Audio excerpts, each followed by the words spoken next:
Millionaire shocked to see his ex as doctor during checkup, then notices a girl who looks like him. A very beautiful story for my loyal, greatest and best family. Let's begin with love. Before we start, I just want one thing from you: like this video, subscribe to the channel and type present in the comments to appreciate your brother work. Love dies twice. First when trust shatters, and again when the door closes for the final time. Dr. Benta Lavender's hands trembled as she pushed open the front door of the home she'd shared with her husband for 3 years. The ultrasound image in her coat pocket felt like it was burning through the fabric, warming her heart even as October rain chilled her skin. She'd left the hospital early, cutting her rounds short for the first time since starting her residency in cardiology. This news couldn't wait. The house sat dark except for a single lamp in the living room. Strange. John usually lit up every room when he was home, said it made the place feel less empty when she worked late shifts. Her smile faded as she heard voices, his and another she knew too well. "You have to do this tonight, Johnny. Tonight, before she manipulates you further." Judith Cooper, John's mother. The woman who'd made Benta's life a careful balancing act between love and tolerance. Benta's wet shoes squeaked on the hardwood as she entered the living room. John sat on the couch, his face buried in his hands. Judith stood behind him like a sentinel, her expression twisted into something that might have been concern on anyone else but looked like victory on her. "John." Benta's voice came out smaller than she intended. "What's happening?" He looked up and Benta's world tilted. Those eyes, the warm brown eyes that had promised her forever on their wedding day, looked at her like she was a stranger. Worse, like she was something rotten he'd discovered in his home. "Don't play innocent." His voice was flat, dead. "I know everything." "Know what?" Benta moved toward him, but Judith stepped between them. "Don't touch him. You've done enough damage." "Judith, what are you—" "Mom, please." John stood and Benta noticed the papers on the coffee table. Legal documents. Her heart began to race, that medical training kicking in even as her personal world crumbled. Elevated pulse, shallow breathing, fight or flight response activating. "John, talk to me. Whatever this is." "I saw the photos, Benta." He picked up a manila envelope from the side table, threw it at her feet. Pictures spilled out. Her outside the hospital. Her at a coffee shop. Her standing close to Dr. Raymond Wells, her attending physician and mentor. Normal, innocent moments twisted by angles and timing to look like something else entirely. "That's Raymond, my supervisor. John, these are nothing." His laugh was bitter, broken. "You're having an affair with him. My mother hired someone, got proof. Don't stand there and lie to my face." Benta's mind reeled. She picked up one photo, her and Raymond outside the hospital cafeteria. She remembered that day. He told her she was doing excellent work, that her dedication to patients reminded him why he became a doctor. A 30-second conversation, frozen in a photograph and poisoned with false meaning. This is insane. Raymond is married with 4 children. "He's my mentor. Nothing more." "The investigator followed you for weeks." Judith's voice dripped with false sympathy. "Meeting him at odd hours. Secret conversations. Late-night hospital emergencies that lasted hours. I'm a resident. I work insane hours. Those weren't secret meetings, they were my job." "Benta," John's voice cracked. "Stop lying. Just stop. I want you gone." The world stopped spinning. Gone. That word hung in the air, like smoke from a fire consuming everything she'd built. "You can't be serious." "I had the divorce. Papers drawn up this afternoon." He gestured to the coffee table. "Sign them. Leave tonight. I'll give you money, enough to start over somewhere else. But I want you out of this house, out of my life." Benta's knees nearly gave out. The ultrasound in her pocket felt impossibly heavy. She was carrying his child, their child, the baby they'd tried for, hoped for, dreamed about during whispered late-night conversations when her shifts finally ended and he was still awake, waiting for her. "John, please listen to me." "I can't even look at you anymore." His words were knives, each one finding a vital organ. "Every time I close my eyes, I see you with him, laughing, touching, making a fool of me. That never happened. The evidence doesn't lie.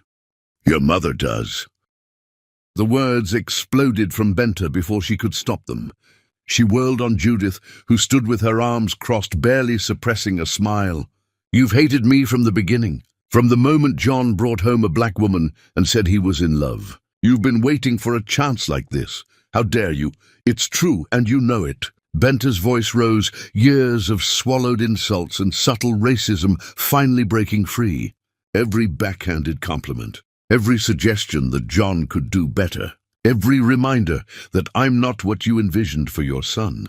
You fabricated this entire thing. Get out of my house. John's voice cut through the chaos, cold and final. I don't care what excuses you make. I don't care about your accusations. You destroyed us, not my mother. Sign the papers, or I'll have you forcibly removed. Benta looked at the man she'd loved since medical school. The man who'd proposed to her during her first grueling week of residency, showing up at the hospital with flowers and a ring, saying he couldn't wait another day to make her his wife. That man was gone. The stranger standing before her had already made his choice. Her hand moved to her pocket, fingers brushing the ultrasound image. Tell him about the baby. Tell him he's going to be a father. But something stopped her. Maybe it was the disgust in his eyes. Maybe it was Judith's triumphant expression. Maybe it was the realization that if he could believe this lie, if he could choose his mother's poison over his wife's truth, he didn't deserve to know. This baby deserved better than a father who would throw away family based on manufactured evidence and suspicion. Fine. Her voice came out steady, stronger than she felt. Give me the papers. She sat down, picked up the pen with hands that had sutured wounds and restarted hearts, and signed away her marriage. Each signature felt like a betrayal of everything they'd promised each other. But what choice did she have? He'd already left her. This was just paperwork. I'll be gone by morning. She stood, dropping the pen on the table. But John, he wouldn't look at her. When you realize the truth, and you will realize it someday, don't come looking for me. Some broken things can't be fixed. She walked toward the stairs, toward the bedroom they'd shared, toward the life she needed to pack up and leave behind. But John's voice stopped her. Benta. She turned, hope flickering despite everything. Maybe he'd seen through his mother's lies. Maybe. Leave your key on the counter. That hope died. She went upstairs, threw clothes into a suitcase with shaking hands. Crying would come later. Right now, she needed to survive. She needed to protect the tiny life growing inside her that John would never know existed. Hours later, after Judith had finally left, after the house fell silent, Benta came back downstairs. She'd packed her essentials, left behind everything else. Pictures, wedding gifts, the life they'd built, all of it felt poisoned now. John sat on the couch, a bottle of whiskey on the table beside him. He looked up as she descended the stairs, and something flickered in his eyes. Regret, pain, anger, she couldn't tell anymore. This is really it? He asked, words slurred at the edges. You're really leaving? Woti, you're really making me go? They stared at each other across the space that used to feel like home. All the love they'd shared, all the promises and dreams and whispered forevers, reduced to this moment of strangers saying goodbye. I hate you. His words were meant to wound, and they succeeded. I hate what you did to us. I hate you too. The lie came easily. I hate that you were too weak to trust me, too blind to see the truth. Something shifted in the air between them, anger transforming into something else, something raw and primal and devastating. He crossed the room, grabbed her wrist, not violently but desperately. She should have pulled away, should have slapped him and walked out with her dignity intact. Instead, she kissed him. It wasn't gentle or loving. It was fury and heartbreak and goodbye all tangled together. His hands were rough, hers were rougher. They crashed into walls, knocked over furniture, tore at clothes with the same hands that used to touch with tenderness. This wasn't making love. This was war, fought on familiar territory with weapons they'd sworn never to use against each other. Afterward, they lay on the floor of the living room, not touching, breathing hard. The silence was worse than the fighting. Leave, His voice was empty now. "Please just leave." Benta stood, gathered her scattered clothes, dressed with as much dignity as she could salvage. She picked up her suitcase at the door, placed her key on the counter with a click that sounded like a cell door closing. She walked out into the rain, climbed into her car, and drove away from the only home she'd known since leaving her family behind to be with him. At a red light, 3 blocks away, she pulled out the ultrasound image. A tiny flutter of cells that would become a person. A daughter, she somehow knew. A little girl who would never know her father because he'd chosen hatred over trust, lies over love. Benta pressed the image to her chest and whispered to the child he'd never meet, "Your father chose his mother's lies over our truth. He'll never know you existed, and that's his loss, not ours." The light turned green. She drove forward into an uncertain future, leaving John Cooper behind in the darkness where he belonged. What neither of them knew, what neither could have guessed in that moment of absolute ending, was that their story wasn't over. It was only beginning. Chapter 2. Parallel Lives. The emergency room buzzed with Friday night chaos when Carnation Cooper Lavender first drew breath. Benta had delivered alone, her only companion a kind nurse named Patricia, who held her hand through contractions that felt like her body was being torn apart. No family in the waiting room, no proud father pacing nervously, just Benta and her determination to survive this too. "She's beautiful," Patricia whispered, placing the tiny bundle against Benta's chest. "Look at those eyes. Copper-brown eyes, exactly like her father's, stared up at Benta with unfocused wonder. The baby had his chin too, his nose, his thick black hair. Carnation was John Cooper written in infant form, and Benta's heart broke and mended simultaneously. "Hello, my flower," Benta whispered, tears streaming down her face. "It's just you and me now. But I promise you, that's going to be enough." 8 years carved their marks on both mother and daughter. Benta rose from exhausted resident to respected cardiologist, specializing in interventional procedures that other doctors called impossible. Her colleagues knew her as Dr. Lavender, brilliant, cold, unreachable. Her patients knew her as the doctor who actually listened, who saw them as people rather than cases. The contradiction suited her fine. Walls kept the world at a safe distance. Carnation grew like a wildflower, beautiful and resilient. She inherited her mother's stubborn streak and her father's analytical mind, a dangerous combination that led to questions Benta wasn't always ready to answer. "Why don't I look like you, Mama?" Carnation asked one morning, studying their reflections in the bathroom mirror. She was 6 then, old enough to notice that her lighter skin and copper eyes didn't match Benta's rich, dark complexion and near-black eyes. Benta had prepared for this question, rehearsed the answer during sleepless nights. "You look like someone I once loved very much, someone who couldn't stay. Did he die?" "In a way, yes. The man I loved died, and someone else took his place." Carnation accepted this with the simple trust of childhood. But Benta saw the wheels turning in that clever mind, storing questions for later. Their apartment was small but warm, 2 bedrooms in a building where neighbors became family. Mrs. Okoye downstairs watched Carnation when Benta pulled emergency shifts. The college student next door, Nathan, helped with homework in exchange for Benta's home-cooked meals. They built a life from fragments, and it was good. Not perfect, but good. Benta kept her maiden name for Carnation's birth certificate, used her mother's address in another state for registration, left no trail that could lead John Cooper back to them. She'd buried herself so thoroughly that finding them would require resources and determination she doubted he possessed. She was wrong about the resources.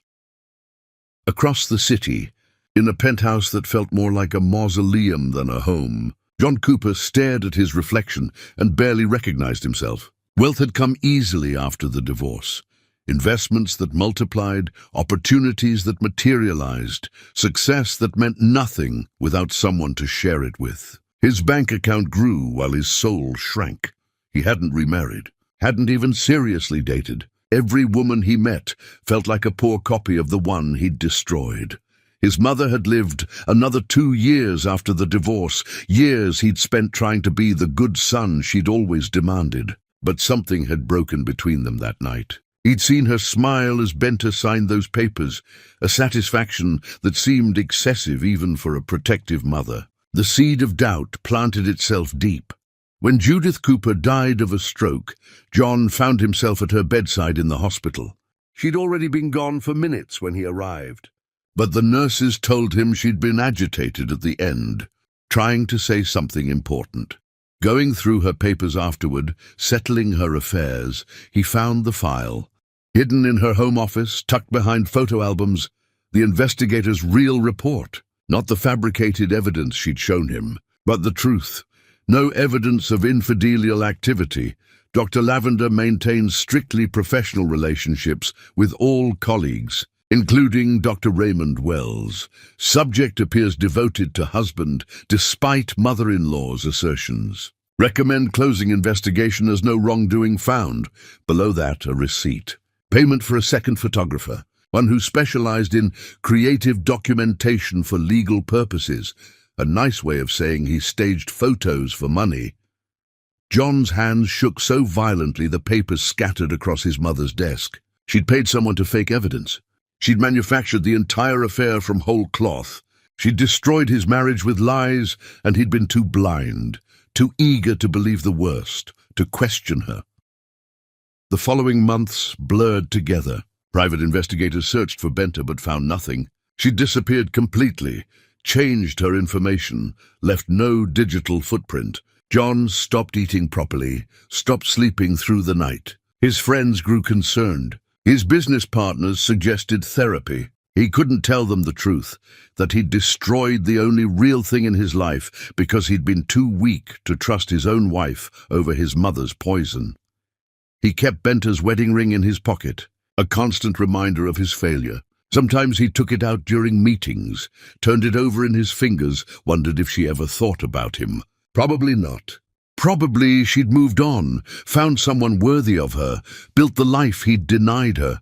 The thought of Benta with another man made him physically ill, but he had no right to those feelings. He'd given up that right when he handed her divorce papers and watched her walk away into the rain. What John didn't know, what he couldn't know, was that Benta thought about him every single day, not with longing, but with anger that had calcified into something harder over time. Every time Carnation asked about her father, every time those copper eyes looked up at her with John's expressions, Benta remembered. And remembering kept her strong, kept her walls high, kept her from ever being vulnerable again. "Mama, can I ask you something?" Carnation was 7 now, sitting at their kitchen table doing homework while Benta prepared dinner. "Always, Flower. Why do I have 2 last names?" Benta paused mid-chop. "Cooper Lavender, one from each of your parents. But you only use Lavender now. I changed mine back after the divorce." "What's divorce?" There it was. The question Benta had dreaded and anticipated in equal measure. She sat down across from her daughter, wiping her hands on a towel. "It's when 2 people who were married decide they can't be married anymore. They stop being a family. Did my father want to stop being a family with us?" "He didn't know about you, baby." "I left before I could tell him." "Why?" "How do you explain betrayal to a child? How do you describe the moment when love turns to ash in your mouth? Because sometimes people show you who they really are and you have to believe them. Your father chose to believe lies about me instead of trusting me. That told me everything I needed to know about who he was." Carnation processed this with her usual seriousness. "What if he changed?" People don't change that much, Carnation. But caterpillars become butterflies. You told me that's called metamorphosis." Benta couldn't help but smile, despite the ache in her chest. "You're too smart for your own good. I got it from somewhere." Carnation grinned, then grew serious again. "Do you think he ever wonders about you?" "Every day," Benta thought. If there's any justice in the world, he wonders every single day what he threw away. I don't know, Flower. And honestly, I don't care anymore. We have each other, and that's what matters. It was a lie, but a necessary one. Benta cared. She cared enough that it still hurt, which made her angrier at herself than at John. She should have moved past this by now. Should have built a new life where he was just a footnote, a mistake from her past. Instead, he haunted every corner of her present. That night, after Carnation fell asleep, Benta stood in her bedroom and pulled out the box she kept hidden in her closet. Inside, the ultrasound from that awful night, her wedding ring, a single photo of her and John from their honeymoon. She'd kept them not out of sentiment but as evidence, proof that she'd once been foolish enough to believe in forever. She studied John's face in the photograph. He looked young, happy, unburdened. The man who'd thrown her out of their home was a different person, twisted by his mother's manipulation and his own weakness. "I hope you're miserable," she whispered to the photo. "I hope you wake up every day and remember what you did. I hope it eats you alive." But even as she said it, part of her wondered if he even thought about her anymore. Maybe he'd moved on easily, found someone else, built a new family with a woman his mother would have approved of. Maybe their marriage meant so little that forgetting her had been simple. That thought hurt worse than the betrayal itself.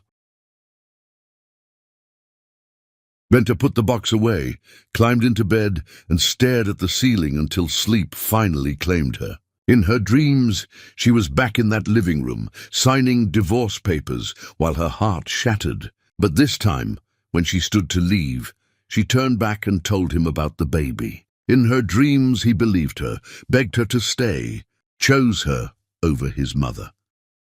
She always woke up angry at herself for even dreaming of that possibility. Across the city, John lay awake in his empty penthouse, staring at Benta's wedding ring in his palm. He'd worn a groove in the gold from constant handling, a physical reminder of his failure. Tomorrow, he had an appointment at Memorial Hospital for the chest pains that had been plaguing him for months. Stress-related, probably. Karma, definitely. His doctor had referred him to a cardiologist for a full workup, someone supposedly brilliant with complex cases. He didn't know the doctor's name. Didn't care. Nothing mattered anymore except the hope that maybe, somehow, someday, he'd find Benta and have the chance to beg for her forgiveness. What he didn't know was that tomorrow would bring him face to face with everything he'd lost. And standing beside her would be the daughter he never knew existed. A little girl with his eyes and his mother's name on her birth certificate. A daily reminder to Benta of the man who chose wrong. "Please," John whispered to the darkness, to God, to whoever might be listening. "Let me find her. Let me make this right." But some prayers go unanswered. Some mistakes can't be fixed with words. And some reunions, when they finally come, bring more pain than healing. John would learn all of this the next day, when he walked into Dr. Lavender's office and saw the ghost of his past standing in the present, more beautiful and unreachable than ever. Chapter 3. The Collision. Memorial Hospital smelled like antiseptic and false hope. John sat in the cardiology waiting room, his knee bouncing with nervous energy that had nothing to do with his medical condition. The chest pains had become frequent enough that his primary physician insisted on this specialist consultation. John suspected stress was crushing him from the inside out, fitting, since guilt had been doing the same thing for 8 years. "Mr. Cooper?" A nurse appeared with a clipboard. "Dr. Lavender will see you now." John followed her down a hallway lined with paintings of hearts, anatomical, abstract, symbolic. They stopped at a door with a nameplate that read, "Dr. B. Lavender, Interventional Cardiology." Something about that initial nagged at his brain, but he couldn't place why. "Just through here. The doctor will be with you in a moment." The office was sparse but personal. Medical journals stacked neatly on a desk, a few framed certifications on the wall, and a child's drawing taped beside the computer monitor. A stick figure woman in a white coat holding hands with a smaller stick figure, both smiling under a purple sun. The smaller figure had written, "My mama is a hero," in careful letters across the top.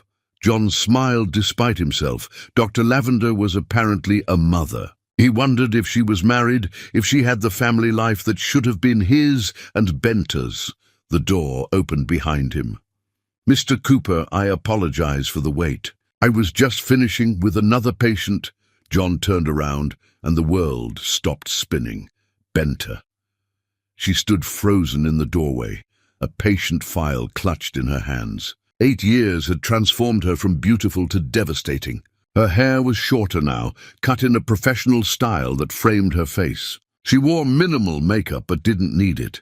She'd always had that effortless elegance that made other women jealous. The white coat sat perfectly on her shoulders, a stethoscope draped around her neck like jewelry, but it was her eyes that destroyed him. Those deep, dark eyes that used to look at him with love now stared at him with something far worse than hatred, recognition, memory, and absolute, Arctic coldness. Benta. Her name fell from his lips like a prayer, like a confession, like an apology that could never be enough.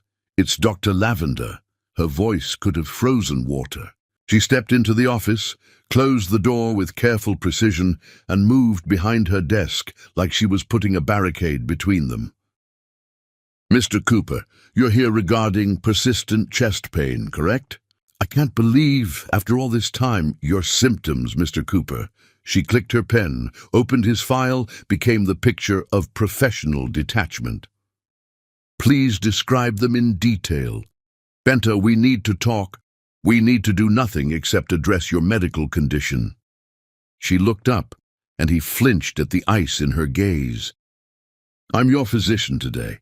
Either you tell me about your chest pain, or I'll refer you to one of my colleagues. Choose quickly. I have other patients waiting." John sank into the patient chair, his mind reeling. Benta was a cardiologist, Dr. B. Lavender. She'd finished her training, built a career, become the doctor she'd always dreamed of being. Without him, despite him, because of him. "The pain started about 6 months ago," he managed, his voice hoarse. "Sharp pressure, usually when I'm stressed. Sometimes it radiates down my left arm." The door burst open. "Mama, I finished all my homework and Mrs. Chen says I can have cookies if you say it's okay. And, oh..." A little girl stood in the doorway, backpack hanging off one shoulder, braids bouncing with sudden stillness. She stared at John with eyes that punched the breath from his lungs, copper-brown eyes, his eyes, looking at him from a face that was Benta's bone structure softened by youth, his coloring lightened by her melanin, a perfect combination of both of them that screamed the truth louder than words ever could. "Carnation!" Benta's voice cracked for the first time since he'd entered. "I told you to wait in the staff lounge. I know, but I got bored," and the girl, Carnation, stared at John with open curiosity. "Who's that?" Time crystallized into that single moment. John couldn't breathe, couldn't think, couldn't do anything except stare at this child who had his chin and his nose and his expressions. She was maybe 7 or 8, which meant that last night. That horrible, angry, passionate last night before Benta left. "Carnation, go back to Mrs. Chen right now." Benta stood, her professional mask cracking at the edges. "We'll talk about this later." "But Mama..." "Now, Carnation." The girl's face fell, but she nodded and backed out of the office, casting one more curious glance at John before closing the door. The silence she left behind was suffocating. John's hands shook so badly he had to grip the arms of the chair to keep them still. "How old is she?" "That's none of your concern. Benta, Dr. Lavender. How old is she?" Benta sat back down with rigid precision, her face a mask of ice over volcanic fury. "Your medical history indicates no previous cardiac events. Are there any family history factors I should be aware of?" "So answer my question." "This is a professional medical consultation, Mr. Cooper. Either we continue with that, or you leave my office." John leaned forward, searching her face for any crack in the armor. "That little girl has my eyes, my face. She's mine, isn't she?" "She's ours."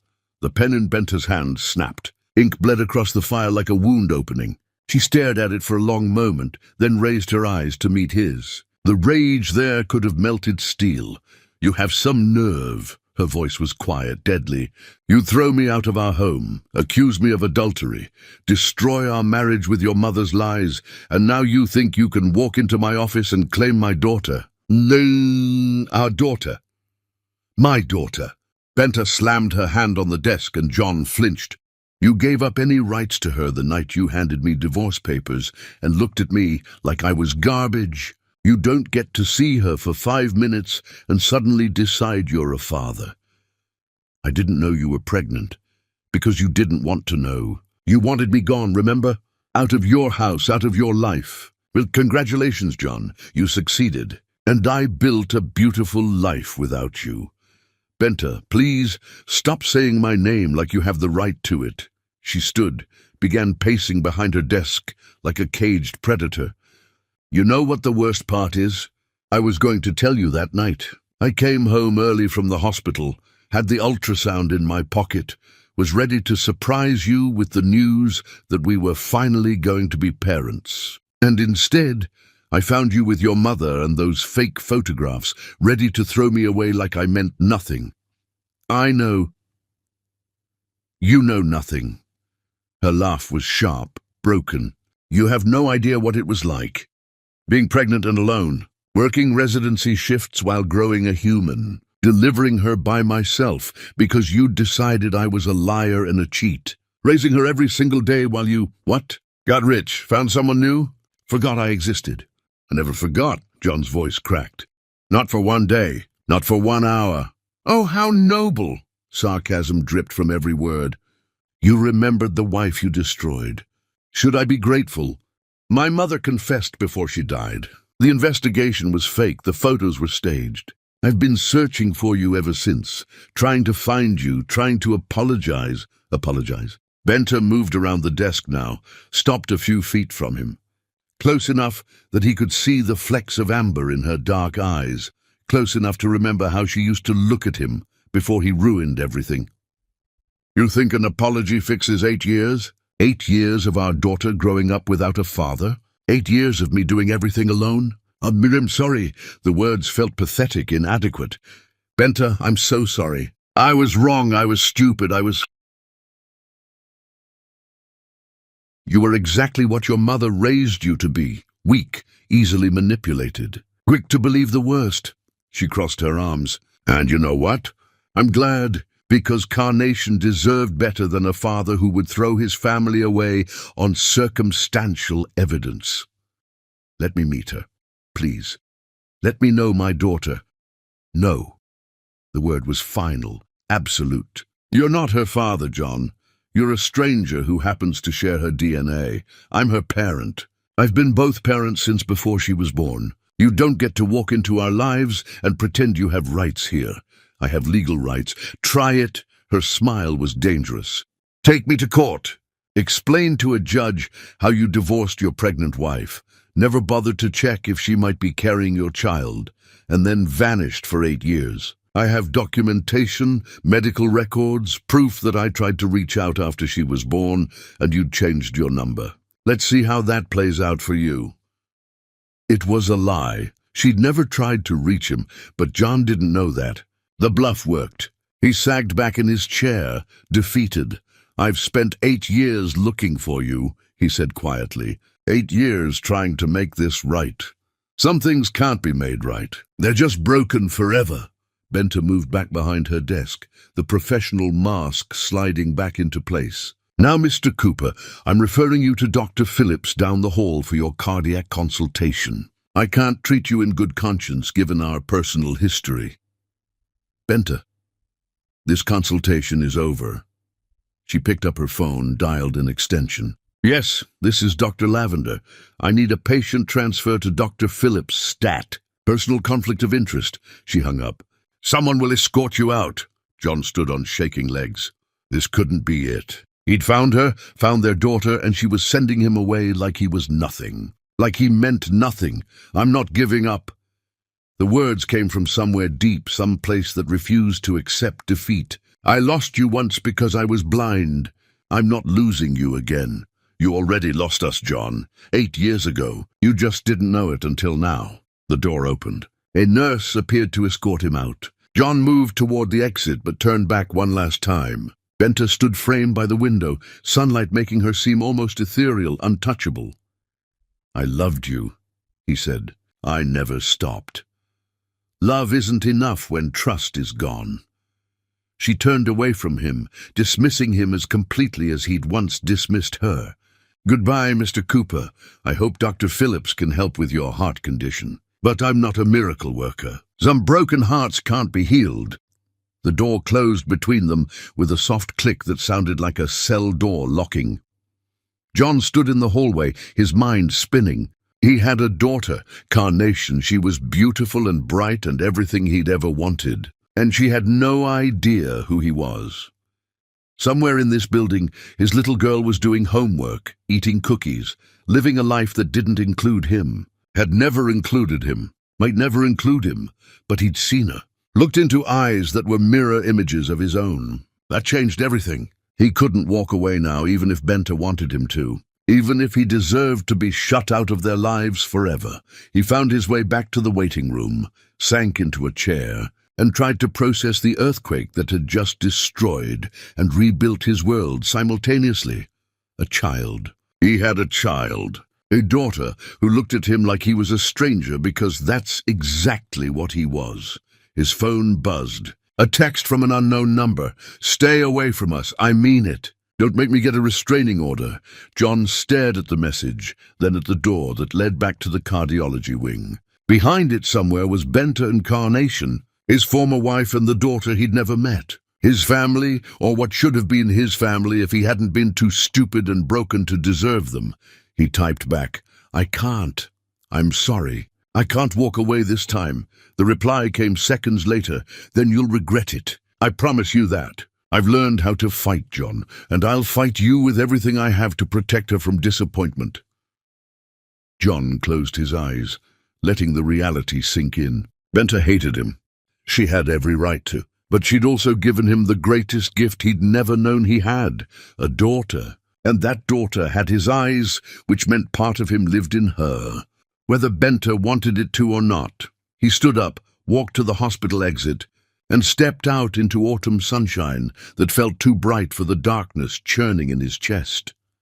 Somewhere behind him, in a doctor's office decorated with a child's drawing, Benta Lavender stood with her hand pressed to her mouth, tears finally streaming down her face. Seeing John again had ripped open every wound she'd thought had scarred over. And watching him see Carnation, watching the realization hit him, had been both satisfying and devastating.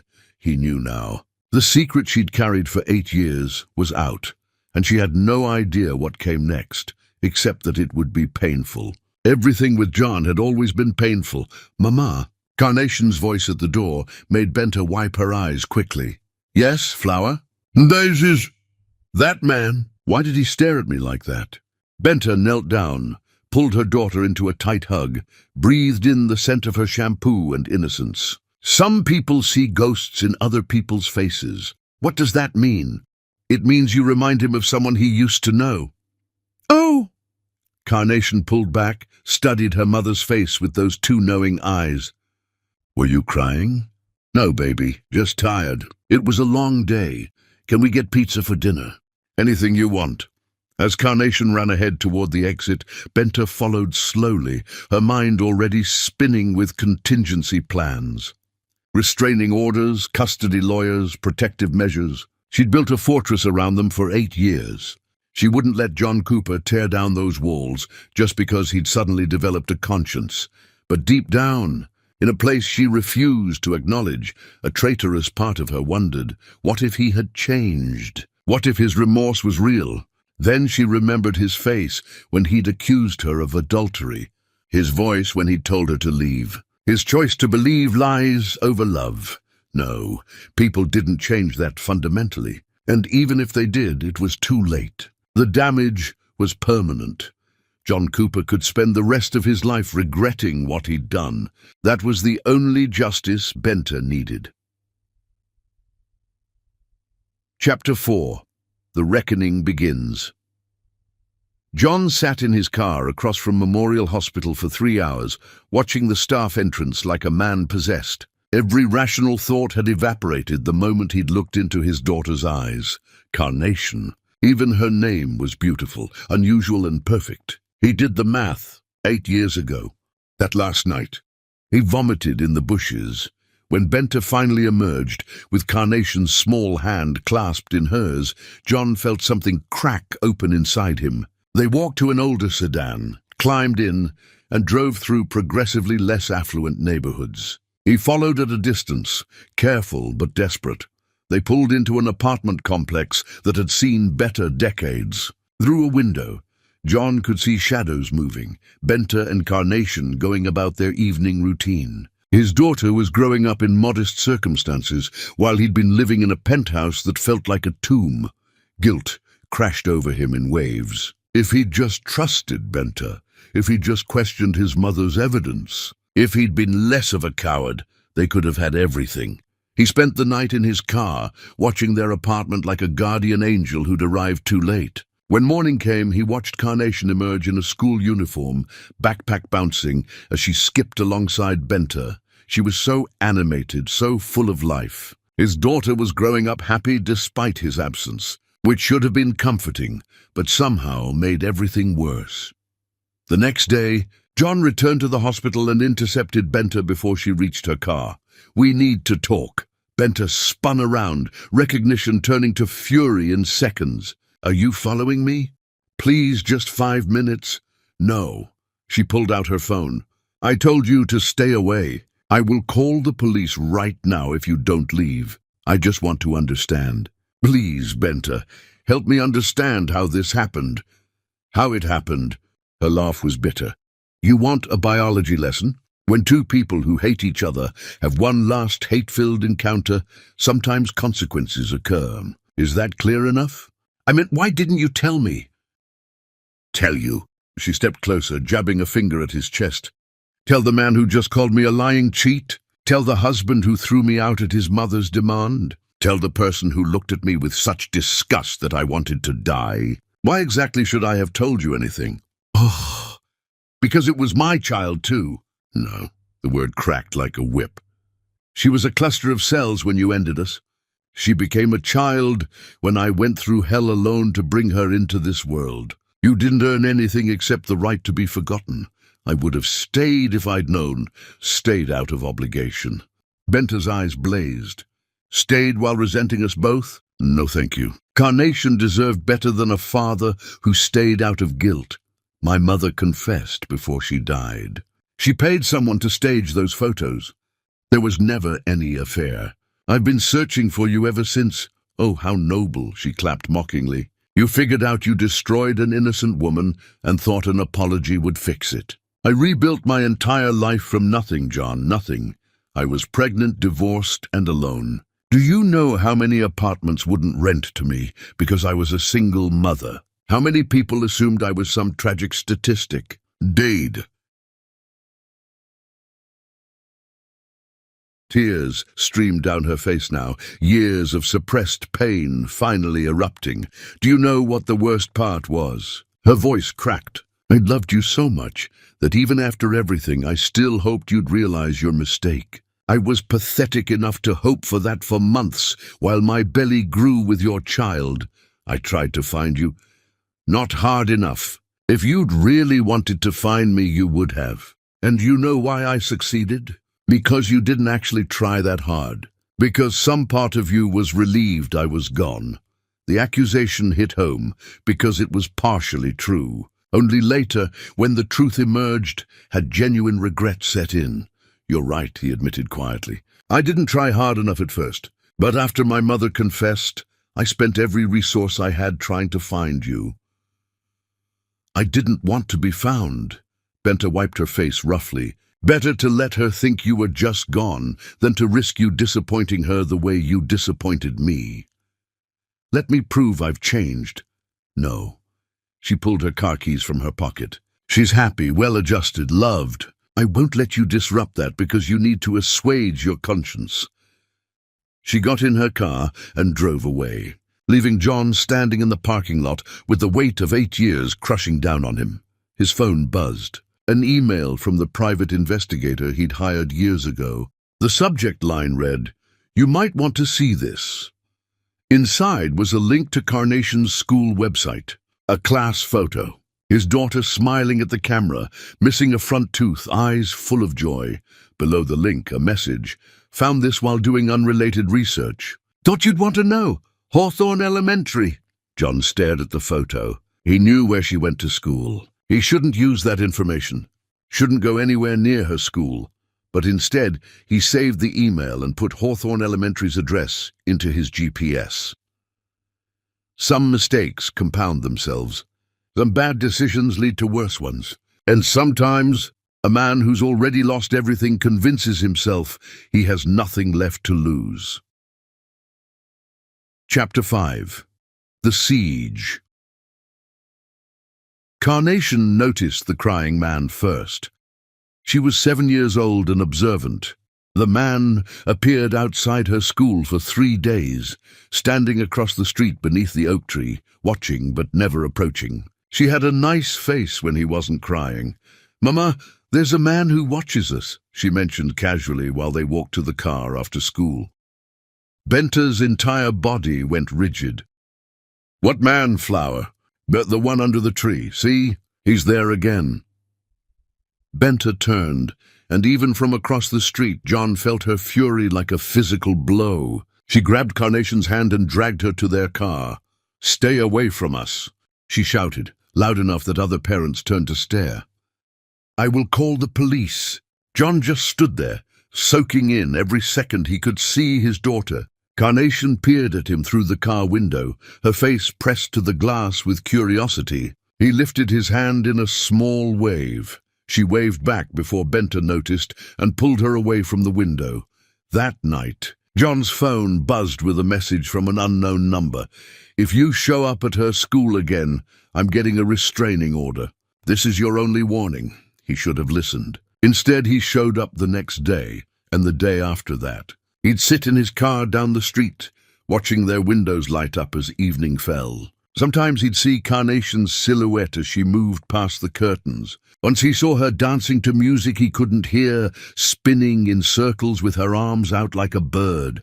His daughter loved to dance. He stored that information away like treasure. On the 5th day, Benta came out alone after Carnation was presumably in bed. She marched straight to his car and pounded on the window until he rolled it down. "This ends now." She threw a manila envelope through the window. "Restraining order. If you come within 500 feet of me, Carnation, her school or our home, you'll be arrested. Do you understand?" "Benta, do you understand?" He picked up the envelope. "Official legal documents. Temporary restraining order pending a hearing. I just want to see her." "You don't have that right." Benta's voice shook with exhaustion. "You show up everywhere like some kind of ghost. Carnation asked me tonight if you were dangerous. My 7-year-old daughter is worried about the strange man stalking us." Guilt stabbed through him. "I didn't mean to scare her, but you did, because you're thinking about yourself, not about her. What happens when the novelty wears off, John? When being a father is hard? Will you stick around then, or will you bail?" She was right. He knew she was right. "She waved at me," he said desperately. "I did at the school when you were pulling away. She waved at me." Benta's face crumpled for just a second. Children wave at strangers. It doesn't mean anything. She has my eyes, Benta. She's mine. She's mine." Benta's control shattered. "I carried her, I birthed her, I raised her." "You're just DNA, John. Being there makes you a father. And you weren't there." "Because I didn't know." "Because you didn't want to know." She stepped closer, her voice dropping to something dangerous. "You looked at me like I was nothing. Like 3 years of marriage meant nothing. I walked away and promised myself my baby would never know what it felt like to be unwanted. I would have wanted her." "You didn't want me. Why would you want a child you thought was conceived through adultery?" She wiped her face roughly. "I saved us from that hell, John. I saved Carnation from growing up in a house filled with suspicion and resentment." She turned and walked away. And this time John didn't follow. That night, John hired a lawyer specializing in family law. The lawyer listened to his story with increasing concern. "Mr. Cooper, I'll be blunt. You have almost no case. You abandoned your daughter. Dr. Lavender has documentation proving she's been the sole provider and caregiver. Any judge would side with her. What if I fight anyway? Then you'll spend tens of thousands on legal fees, traumatize your daughter, and ultimately lose." John left the office feeling hollowed out. Every path forward was blocked. That afternoon, he violated the restraining order again. He stood in the parking lot exit of Memorial Hospital, forcing Benta's car to stop. "I hired a lawyer. She told me I have no rights, no way to force you to let me see Carnation," he said, moving closer but not threatening. "My only option is convincing you voluntarily. So I'm asking, please let me know my daughter." "No." "Why?" "Give me one reason. I don't need a reason beyond protecting my child." A car honked behind them. Benta put her car in gear, ready to drive around him. John played his last card. "I love her," he said simply. "I don't even know her, but I love her. It's all I have to offer." Benta stared at him, and for the first time since they'd reunited, her mask completely fell away. Beneath the anger and the ice, he saw the woman he'd married looking at him now with pity. "Love isn't enough when trust is broken," she said quietly. "You didn't love me enough to trust me, so your love isn't worth what you think it is." She drove around him, leaving him standing in the parking lot as cars honked and drivers cursed. That night, John made a decision. He couldn't force his way into their lives. All he could do was prove, through consistent action over time, that he'd changed. So he set up a trust fund in Carnation's name, money she could access at 18, whether he was in her life or not. He wrote a letter explaining everything and gave it to his lawyer with instructions to deliver it to Benta only if something happened to him. And then he did the hardest thing he'd ever done. He stayed away. No more stalking, no more following. He respected the restraining order completely, painfully, with every fiber of his being screaming to break it. But he didn't disappear entirely. Every week, he sent a single rose to Benta's office at the hospital. No note, no demands, just a rose. The first rose she threw in the trash. So did the second, third, and fourth. But the fifth one she put in a vase on her desk. Not because she'd forgiven him, just because the flower was beautiful. And sometimes, when her shift ended, she'd glance at the oak tree across from Carnation's school where John used to stand. He wasn't there anymore. The spot was empty, exactly as she'd demanded. She told herself she was relieved. But late at night, when Carnation was asleep and the apartment was quiet, Benta would look at the rose on her desk and wonder if some broken things deserved a chance to heal. Chapter 6. The Daughter's Eyes. Carnation was too smart for her own good. Benta had known this since her daughter was 3 and started asking questions that most children wouldn't think of for years. It was John's analytical mind, combined with Benta's stubborn refusal to accept simple answers, a dangerous combination wrapped in a 7-year-old package. Which was why, when Carnation's teacher, Mrs. Holloway, called requesting a parent conference, Benta's stomach dropped. "Is she in trouble?" Benta asked, squeezing the phone between her shoulder and ear while reviewing patient charts. "Not exactly, but we need to discuss a recent assignment." Mrs. Holloway's tone was careful. "Can you come by after school today?" 3 hours later, Benta sat in a child-sized chair across from Mrs. Holloway's desk, feeling like she was the one in trouble. The teacher slid a piece of paper across the desk, an essay titled "The Mystery of My Missing Father," written in Carnation's neat handwriting. Benta's blood ran cold as she read, "Everyone in my class has a father except me. Some fathers live with them, some live far away, but everyone knows who their father is, except me. My mama says my father wasn't strong enough to stay, but I don't think that's the whole truth. Adults always give half-truths when they think kids can't handle real answers. I've been noticing things. There was a man who used to watch us outside my school. He stopped coming after Mama yelled at him, but I remember his face. He had eyes like mine, the exact same color, like pennies in the sun. Nobody else has eyes like mine except him. I asked Mama why we have two last names, and she said one from each parent. Cooper Lavender, so my father's name is probably Cooper. I googled Cooper with our city and found lots of people, but one had eyes like mine in his photo.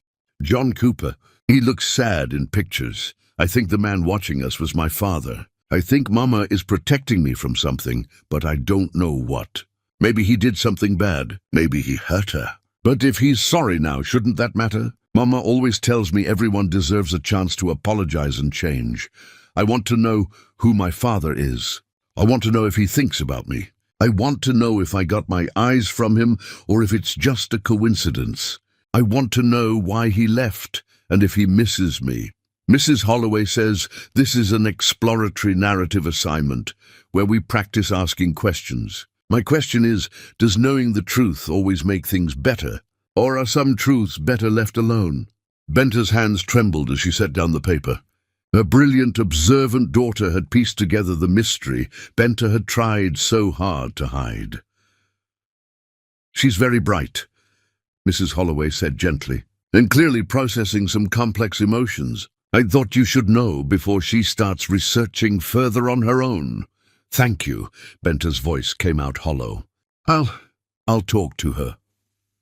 That afternoon, after picking Carnation up from school, Benta suggested they get ice cream, their usual ritual for difficult conversations. Carnation ordered chocolate with sprinkles and waited patiently while Benta struggled to find words. Your teacher showed me your essay, Benta finally said. Carnation licked her cone thoughtfully. Are you mad? No, What was she? Angry that John's appearance had disrupted their peace. Said that Carnation was asking questions Benta wasn't ready to answer. Terrified that she was losing control of the narrative she'd carefully built. I'm concerned. That's a lot of detective work you did. I learned from watching you with patience. You always say observation is the first step to diagnosis. Carnation's smile was proud. Was I right? Is that man my father? There was no point lying now. Carnation would just research more, ask more questions, eventually find answers on her own that might be worse than the truth. Yes, Benta admitted. That man was John Cooper. Your biological father. Carnation absorbed this with surprising calm. Why did you tell me he left? Because he did leave. Just not the way you're thinking. Benta set down her own untouched ice cream. We need to have a very grown-up conversation, Flower. Are you ready for that? I'm always ready for truth, Mama. You taught me that. So Benta told her. An age-appropriate version, carefully edited to avoid adult concepts Carnation didn't need yet. She explained the divorce, the misunderstanding, the decision to raise Carnation alone. She left out the cruelty, the betrayal, the depth of pain. Children didn't need to carry their parents' wounds, so he didn't know about me. Carnation's face scrunched in concentration. You were going to tell him, but then you got divorced, so you didn't. That's right. But why didn't you tell him after I was born? Don't fathers have a right to know they have children? There it was. The question Benta had been dreading and anticipating in equal measure. It's complicated, baby. Your father had just hurt me very badly. I didn't think he deserved to know about you. But what about what I deserved? Carnation's voice was small but pointed. Didn't I deserve to know my father? The words hit like a physical blow. In all her justifications, all her reasons for keeping John away, Benta had convinced herself she was protecting Carnation. But her daughter was right. She'd made a unilateral decision that affected Carnation's entire life. You're right, Benta said quietly. I made that choice for you when maybe I shouldn't have. I thought I was protecting you from disappointment. From a father who might let you down the way he let me down. What if he wouldn't have let me down? What if he's changed? Carnation leaned forward. People can change, right? You tell your patients that all the time. That hearts can heal. That people can recover from damage. Physical hearts are different from emotional ones, Flower. But the principle is the same. Carnation's intelligence shone through her young face. Broken things can be fixed if you give them the right treatment and time.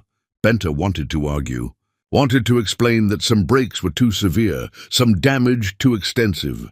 But looking at her daughter's hopeful face, she couldn't crush that optimism. Carnation still believed in second chances because she'd never been betrayed deeply enough to lose that faith. "What do you want, Carnation? Really want?" "I want to meet him." The answer came without hesitation. "Just once. Just to see if my eyes really came from him and if he's as sad as he looked." "He was watching us because he found out about you recently. Before that, he didn't know you existed. So he wants to know me too." "Very much. Maybe too much," Benta sighed. "He's been overeager following us. That's why I had to make him stop. He was following us because he wanted to see me." Carnation's face lit up in a way that made Benta's heart ache. "That means he cares! Or it means he feels guilty." "Guilt is just love that feels bad about itself," Carnation said, with the casual wisdom of childhood. "If he didn't love me, he wouldn't feel guilty, right?" Benta had no answer for that. Her daughter had somehow articulated in one sentence what Benta had been trying to deny for weeks, that John's desperation came from a genuine place. "Even if his methods were wrong, I'm scared," Benta admitted. "Scared he'll disappoint you. Scared he'll decide being a father is too hard and leave again. Scared you'll get hurt the way I did. But what if he doesn't?" Carnation reached across the table and took her mother's hand, with a maturity far beyond her years. "What if he's really sorry and really changed? Don't I deserve to find out? What if he hasn't changed? What if letting him into our lives brings nothing but pain? Then we'll deal with it together, like we deal with everything." Carnation squeezed her hand. "You've protected me my whole life, Mama. You're the best mother in the universe. But maybe it's time to let me have a father, too. Even if he's not perfect." Tears slid down Benta's face, despite her best efforts to hold them back. Her daughter was braver than she was, more willing to risk hurt for the possibility of something good. When had their roles reversed like this?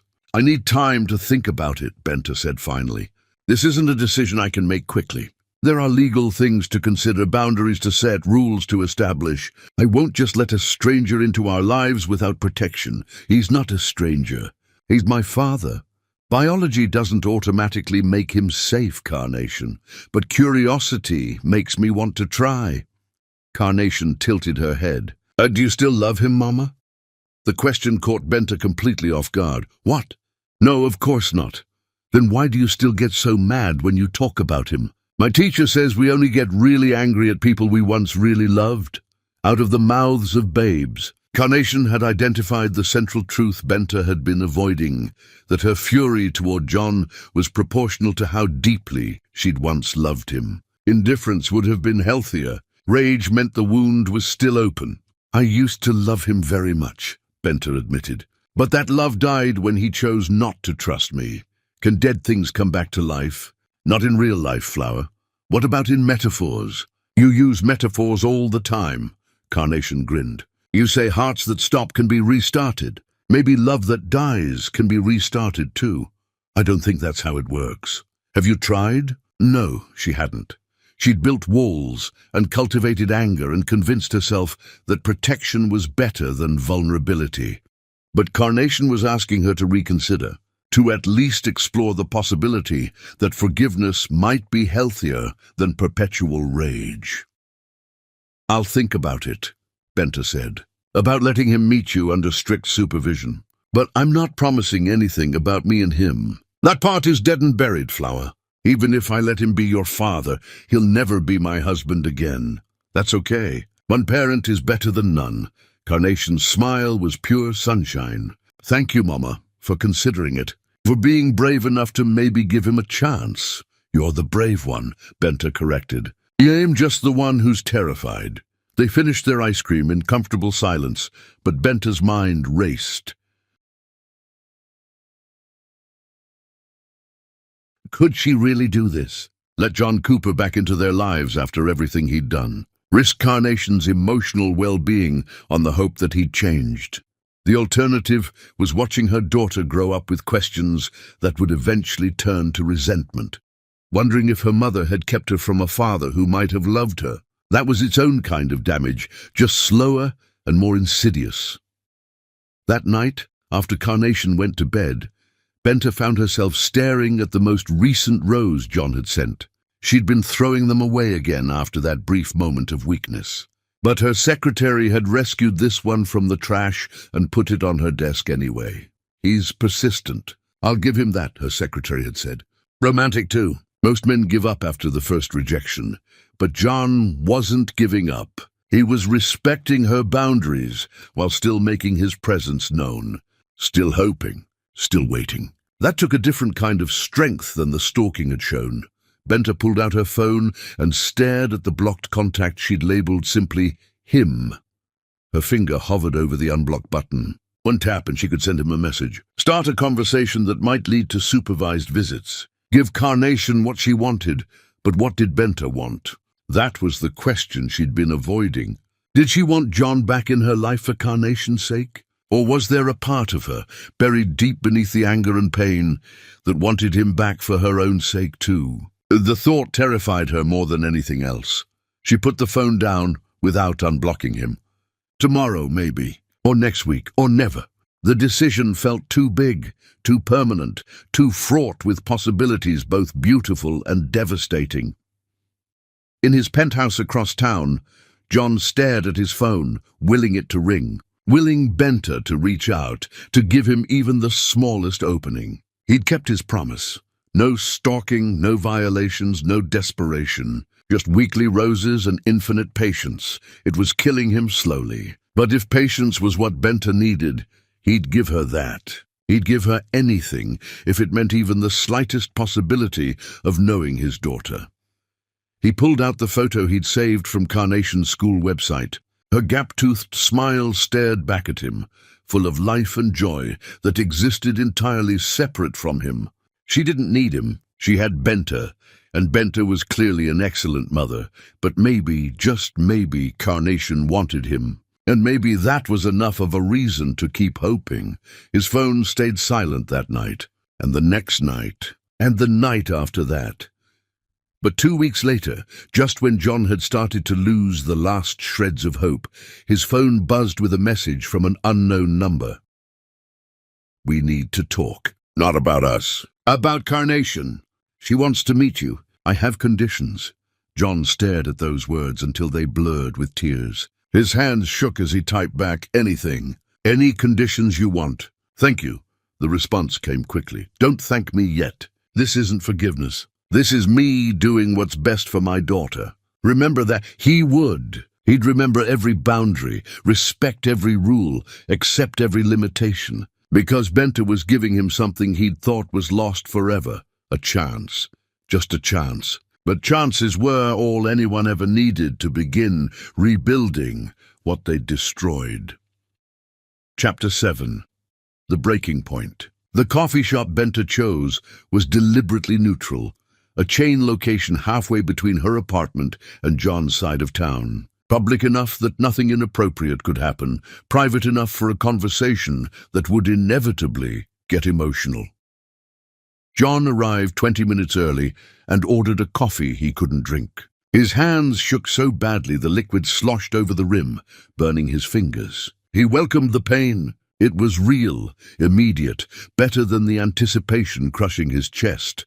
Benta walked in exactly on time, her posture military straight, face set in the professional mask he'd seen in her office. She sat across from him without preamble, placing a folder on the table between them. These are my conditions, she said without greeting. Read them, sign them. If you agree, we proceed. If you don't, we walk away and this conversation never happened. John opened the folder. Inside was a typed list. All visits with Carnation will be supervised by me for a minimum of 6 months. 2.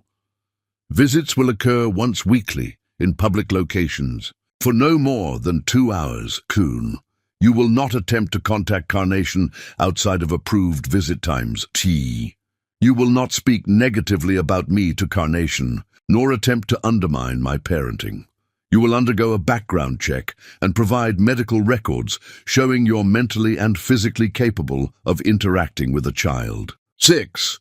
You will attend co-parenting counseling sessions with me.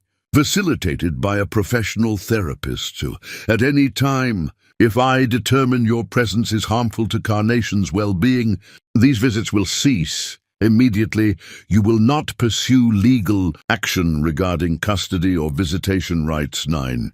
You will not give Carnation gifts exceeding reasonable value without my explicit approval. 10. You will respect that I am her parent and you are currently a stranger earning the privilege of knowing her. Below the list, a signature line. John pulled out his pen without hesitation. You don't want to think about it? Benta asked, surprise flickering across her carefully neutral expression. I'd agree to worse terms if it meant seeing her. He signed with a hand that was steadier now that he had a tangible goal. When can I meet her? Not so fast. Benta took the signed document, slipped it back into the folder. There's something else, something you need to understand before we do this. Anything. Carnation asked to meet you. She's curious, and she's at an age where that curiosity will only grow if I deny it. But that doesn't mean she needs you, John. She has a full life. Friends, activities, a mother who would die for her. You're not filling a void because there is no void. You're an addition, not a necessity. Remember that. The words stung, but they were fair. I understand. Do you? Because from where I'm sitting, you've been acting like a man who lost his family. But we were never your family, John. I was a wife you discarded, and Carnation is a child who existed just fine without you. Her voice remained clinical, but her eyes betrayed deeper emotion. Don't come into her life thinking you're rescuing her or completing her. She's already complete. I know. And he did, painfully. I'm not trying to fill holes in her life. I'm trying to fill the hole in mine. At least you're honest about that. Benta leaned back. Here's what happens next. You get your background check done within the week. Once it clears, you'll meet with Dr. Patricia Reeves, the family therapist I've selected. She'll do an evaluation, determine if you're stable enough for this arrangement. And if she says I'm not, then this conversation ends here. No room for negotiation in her tone. I won't risk Carnation's psychological well-being to assuage your guilt. It's not just guilt. The words came out raw, honest in a way John hadn't been with anyone in years. Benta, when I saw her, when I looked into those eyes that are my eyes, something broke open in me. Or maybe something that was already broken finally started to feel real pain instead of numbness. I've been walking around dead for 8 years. She brought me back to life. That's a lot of pressure to put on a 7-year-old child. I know. I'll never tell her that. I'll never make her responsible for fixing me. He met Benta's gaze directly. But I need you to understand that this isn't about my ego, or my guilt, or my need to feel like a good person. This is about a daughter I didn't know I could love until I saw her. And now I can't imagine not knowing her. Benta's mask slipped for just a moment, revealing something that might have been understanding or pity. John couldn't tell which and wasn't sure it mattered. The first meeting will be at a park, she said. All business again. Neutral territory. You'll have 1 hour. I'll be present the entire time. If Carnation seems uncomfortable or asks to leave, we leave immediately. Understood? And then understood. And John? She gathered her folder, prepared to leave. Don't break her heart. Because if you do, there's no coming back from that. Not with me and not with her. She may be curious now, but children learn quickly when adults can't be trusted. If you're not ready to be consistent, reliable, and present, tell me now, before we take this step. I'm ready. He'd never been more certain of anything. I'll do whatever it takes to be the father she deserves. She deserves someone who shows up, Benta said quietly. Not someone who promises the moon and delivers disappointment. Can you be that person? Could he? John searched himself honestly. He'd failed Benta catastrophically, had let his mother manipulate him, had chosen comfort over truth, had thrown away something precious because it required work to defend. But that man felt like a stranger now. 8 years of regret had burned away everything weak and left only the essential truth. He wanted to be better, needed to be better, for Carnation, if not for himself. I can be that person, he said. I will be. Benta studied him for a long moment, looking for cracks in his certainty. Whatever she saw must have satisfied her, because she nodded once, sharply.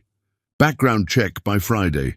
Dr. Reeves will contact you for an appointment. If everything clears, we'll schedule the first meeting for 2 weeks from Saturday. Bring nothing except yourself. No gifts, no grand gestures. Just show up. She left without another word, leaving John sitting alone with cold coffee and a future that suddenly held possibility instead of just regret. He spent the next week in a whirlwind of preparation. Background checks submitted immediately. Consultation scheduled with Dr. Reeves. He even cleaned out his penthouse, making space for the possibility that someday, maybe, Carnation might visit. Child-proofing a space that had never held children felt surreal and hopeful in equal measure. But 3 days before his appointment with Dr. Reeves, John woke up with chest pain that took his breath away. Not the usual stress-related tightness he'd been ignoring for months. This was sharp, radiating, accompanied by nausea that sent him to the bathroom floor. He managed to call for an ambulance before the world went grey. When he woke in the emergency room, a cardiologist was standing over him with a grim expression. Not Benta, some other doctor whose name John didn't catch through the haze of pain medication. "You're lucky you called when you did," the doctor said. "Significant blockage in your left anterior descending artery. We're going to need to schedule an angioplasty, possibly stenting, depending on what we find. You'll be admitted overnight for monitoring. I have an appointment Friday. You'll be here Friday. This is serious, Mr. Cooper. Your heart is trying to tell you something. I suggest you listen." The irony wasn't lost on John. He'd spent 8 years nursing a broken heart metaphorically, and now the literal organ was failing too, as if his body had finally decided to match his emotional state. He texted Benta from his hospital bed. "In Memorial Hospital, heart problems. May need to postpone meeting with Dr. Reeves. I'm sorry." The response came an hour later. "What happened?" "Blockage. They're doing procedure tomorrow." "I'm okay." A lie. He felt like death warmed over. "What room?" He told her, not expecting anything, but 20 minutes later, Benta appeared in his doorway, still in her white coat. She must have been working in the same hospital. The universe had a sick sense of humor. "You look terrible," she said without preamble. "You look beautiful." The words came out before he could stop them, honest and unfiltered through the pain medication fog. Benta's expression didn't soften, but she stepped into the room, checking his monitors with professional efficiency. "Your vitals are stable. Who's your attending?" "Dr. Morrison, I think." "Everything's kind of blurry." She pulled out her phone, made a call. "David, it's Benta Lavender!" "You have a patient, John Cooper." "Yes, that one." "What's the plan?" She listened, nodded, frowned. "And the prognosis?" "Right, okay. Keep me updated." She hung up, looked at John with something that might have been concern beneath the professional detachment. "You have significant coronary artery disease. Years of stress, poor self-care, and genetic predisposition. You're 40 years old, and your heart looks like it belongs to someone 20 years older. Will I be okay for the meeting with Carnation?" "Is that seriously your first question?"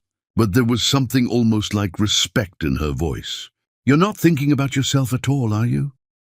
There's nothing left to think about except her. John tried to sit up, but the chest pain made him gasp. Benta was at his side instantly, adjusting his position, checking his IV. "Stop moving. You just had a cardiac event." Her hands were gentle despite her sharp tone. "And to answer your question, if the angioplasty goes well, you'll be cleared for light activity in a week or 2. Meeting with Carnation would probably be fine. But you need to take this seriously, John. Stress is literally killing you." "I know what's killing me." He looked at her directly. "It's guilt. It's regret. It's 8 years of knowing I destroyed the only real thing I ever had." "Stop!" Benta stepped back, arms crossed defensively. "Don't do this. Don't use your medical crisis to manipulate emotions." "I'm not. I'm just telling you the truth." His voice was weak but steady. "My heart started failing the day I failed you. It's taken this long for my body to catch up to what my soul already knew. That's not how cardiology works. But it's how the heart works. He managed a weak smile. You're the expert on pumps and valves. I'm the expert on how it feels when the thing keeping you alive decides it's tired of the job.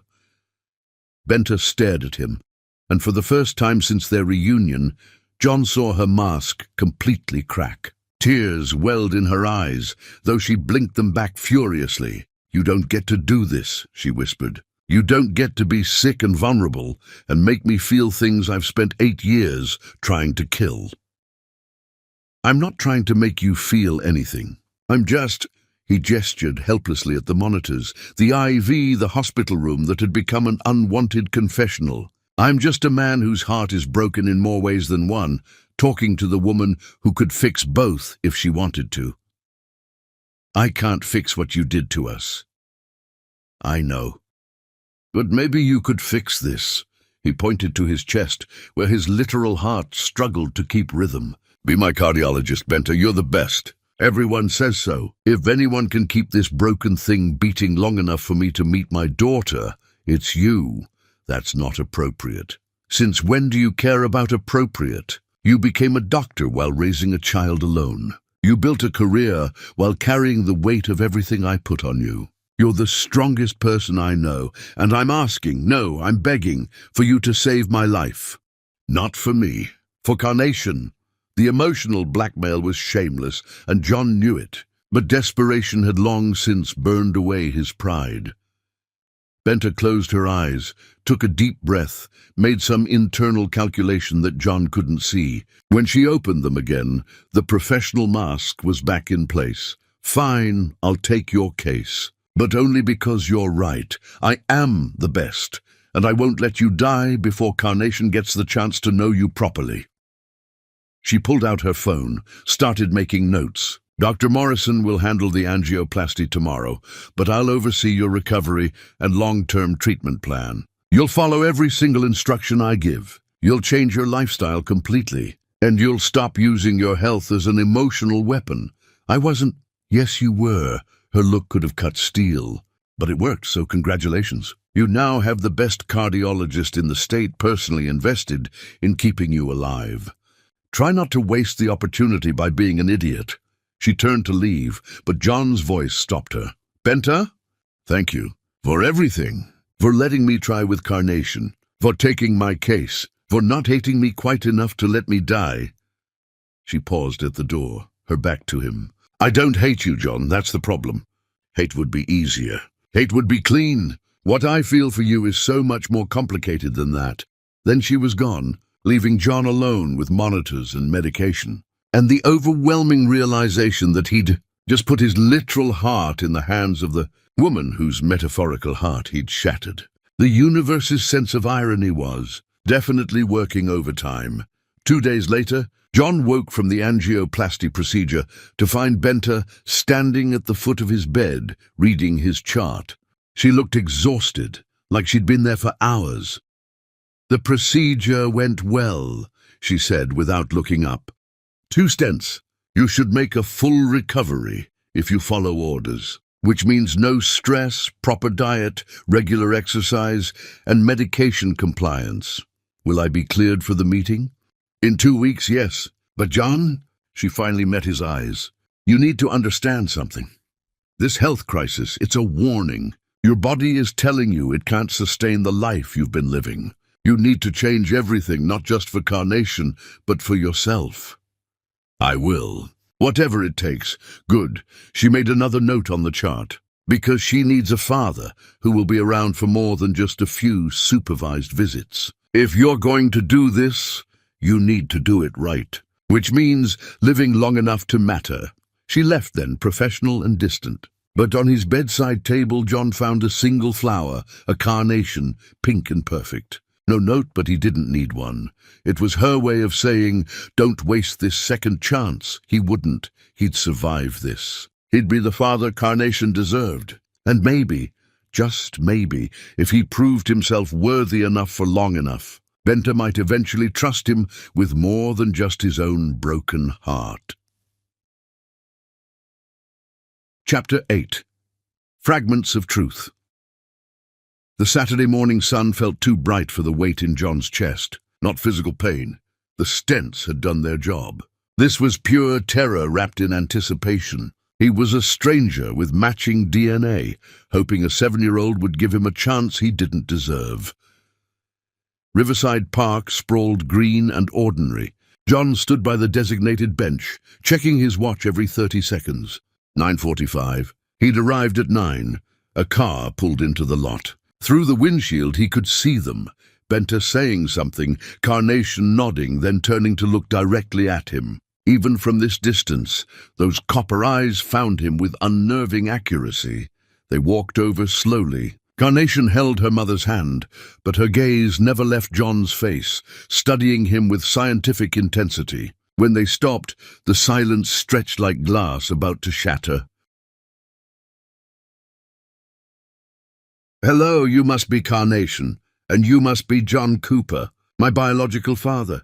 "Carnation," Benter warned softly. "What? That's what you called him?" She looked up at her mother, then back at John. "Am I supposed to pretend we're something we're not?"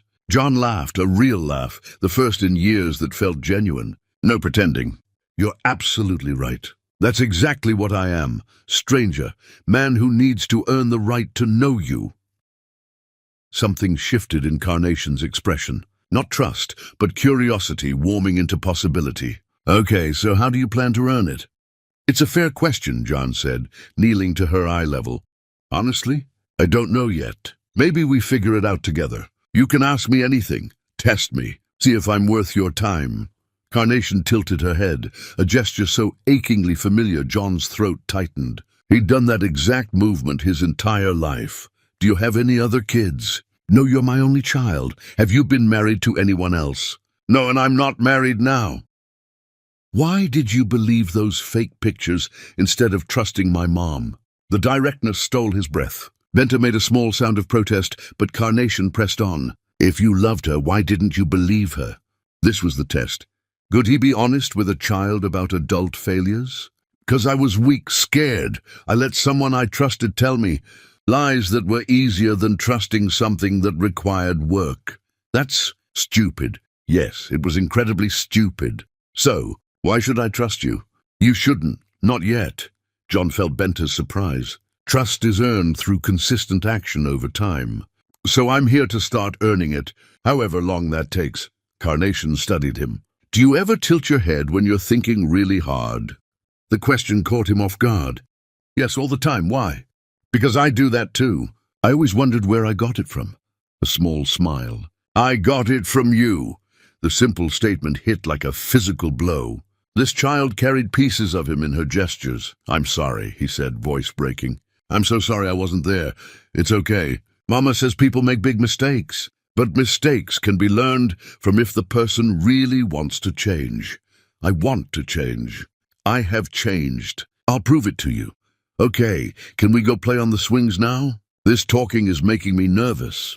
They walked to the playground, John keeping respectful distance as Carnation claimed a swing. Benter stood guard nearby.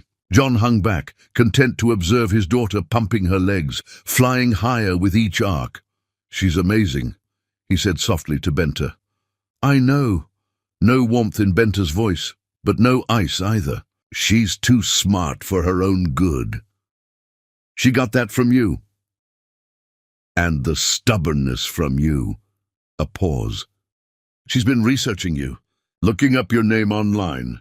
"What did she find?" "Enough to build a picture." Benter's gaze never left Carnation.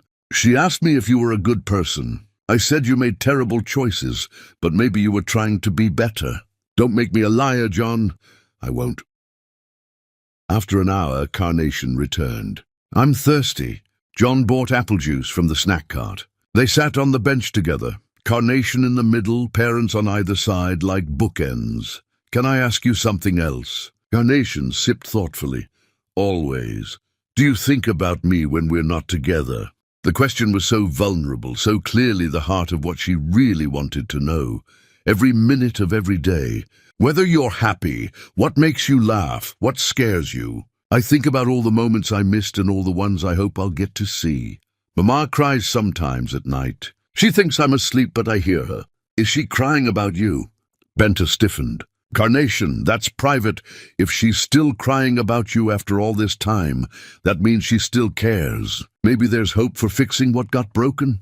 Some things can't be fixed, Flower, Benta said gently, but you fix broken hearts for a living. If you can fix other people's hearts, why can't you fix your own? Neither adult had an answer. John watched Benta struggle with emotions she didn't want to show. Time's up, Benta announced, standing abruptly. We need to get home. Next Saturday, same time, same place? John asked. We'll see. Same time, same place, John said firmly to Carnation. I promise. I'll be here. She surprised him by taking his hand briefly. You're not as scary as I thought you'd be. You're braver than I could ever be. As they drove away, Carnation looked back twice, waving. The drive home was quiet. Once inside, Carnation disappeared into her room. But 10 minutes later, a gasp sent Benta running. She found her daughter on the floor, a letter clutched in shaking hands. Benta's hidden box lay open beside her, the one containing John's letter, the ultrasound, the wedding photo. What are you doing going through my things? I was looking for medical school photos for a project. Carnation looked up. Mama, what is this? She held up John's letter, the one explaining everything. That's private. It's about me. Carnation started reading aloud, devouring John's confession about his mother's manipulation, the years of searching, discovering Carnation existed. I don't expect forgiveness, but I need you to know that discovering you exist is the best thing that ever happened to me. That's all your mother. She's the hero of this story. Tears streamed down Carnation's face. He really loves us. This isn't just guilt. He's been trying to find us for years. Carnation. Why didn't you tell me? You let me think he abandoned us. Anger flashed. He made a mistake, but he's sorry. And you kept me from knowing that because you're too hurt to forgive him. I was protecting you. From what? From having a father who wants to know me. Carnation's voice cracked. You tell your patients that hearts can heal. Why doesn't that apply to us? Benta had no answer. Her daughter had identified the central hypocrisy. She believed in second chances for everyone, except the person who'd hurt her most. He hurt me, Flower. Badly. I know, but people can change. You taught me that? Carnation wiped her face. Don't I deserve a chance to have a father? Don't we all deserve a chance to be a family?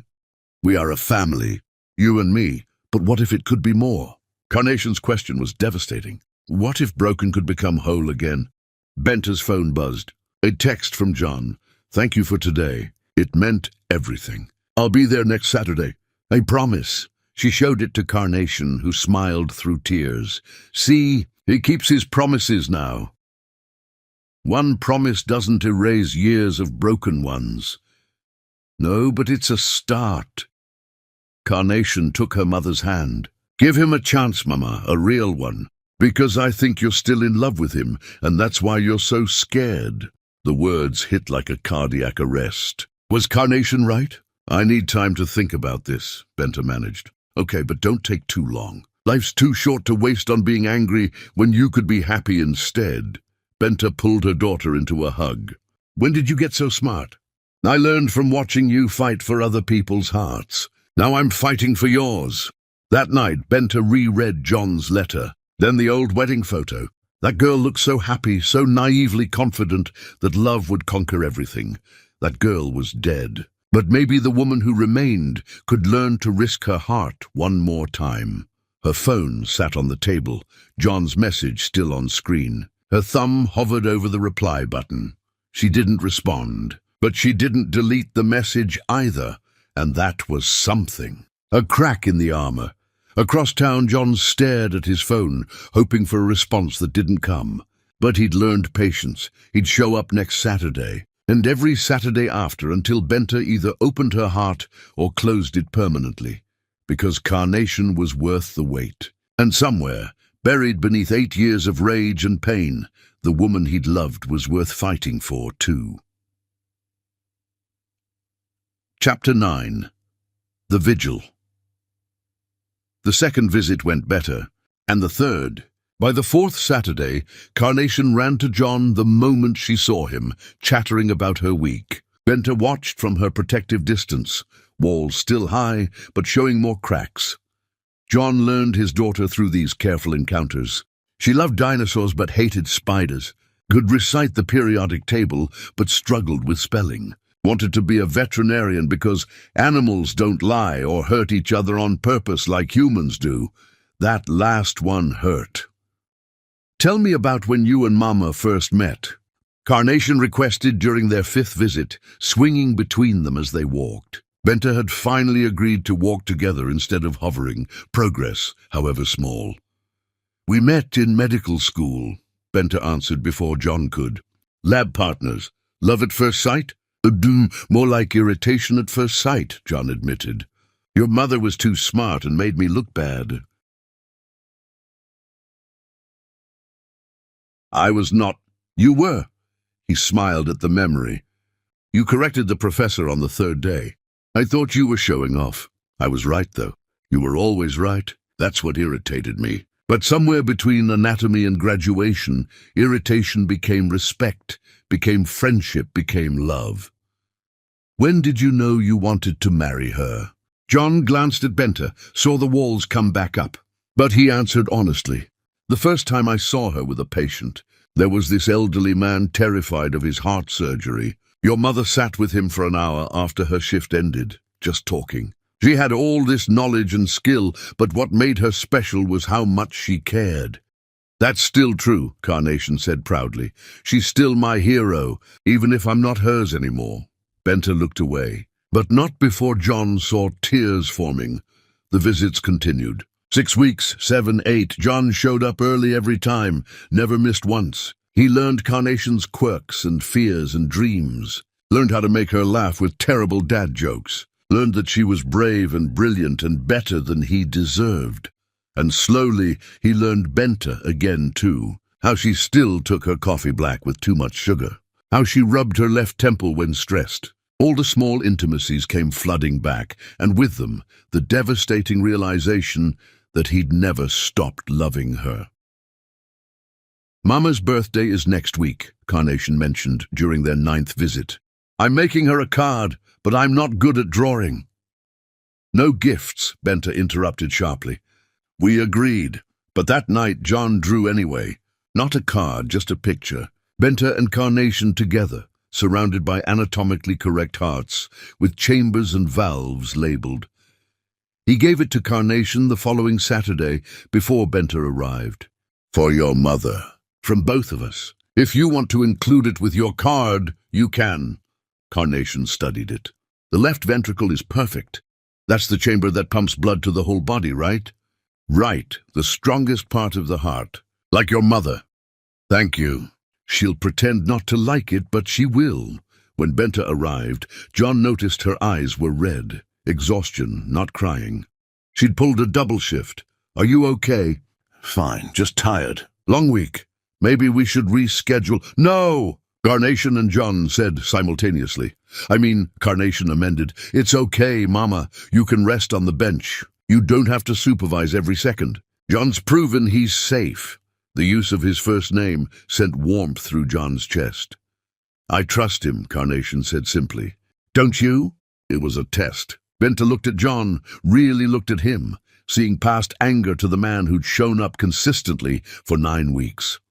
"Fine," she said quietly. 1 hour. Stay where I can see you." They played while Benta watched from the bench. Carnation talked about her science project on heart transplants. "I'm going to talk about how broken hearts can get replaced with healthy ones. But I'm also going to talk about how the body sometimes rejects the new heart, because it doesn't recognize it as belonging." The metaphor wasn't lost on John. What happens when the body rejects the heart? Doctors give medicine to help the body accept what's trying to save it. They fight the rejection until the body realizes the new heart isn't an enemy. She looked at him significantly. "Sometimes you have to force systems to work together even when they don't want to." "That's very wise." Before he could say more, a sound from the bench made them turn. Benta had slumped over, her head in her hands.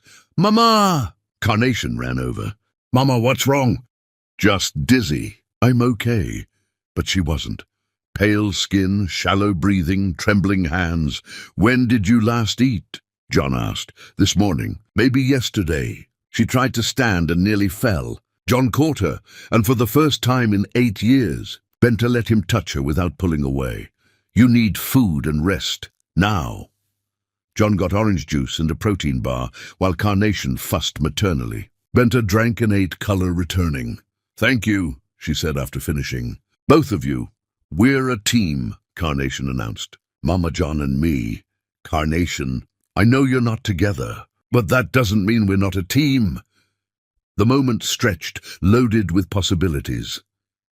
I should get you home, John said. You need rest. I'll drive you both. He expected an argument. Got silence instead. Benta was too exhausted to fight. The drive was quiet. When they arrived, John helped Benta to the door. Let him help Mama, Carnation pleaded. Just this once. John walked them inside. The apartment was small but warmly decorated. Photos everywhere of Carnation growing up. All the moments he'd missed. He got Benta settled on the couch while Carnation ran for pillows and blankets. Together they created a nest around her. I'm okay, really. Just overdid it this week. You overdo it every week, Carnation accused. You need help. Partner help. She looked meaningfully between them. Carnation. 2 parents are better than one, especially when one parent forgets to eat and passes out in parks. I didn't pass out. You almost did, and John caught you, just like partners are supposed to do. Her logic was airtight. Maybe instead of pretending we're not a family, we could just be a family. John's heart stopped. The suggestion hung in the air, impossible and tempting. It's not that simple, Flower, Benta said gently.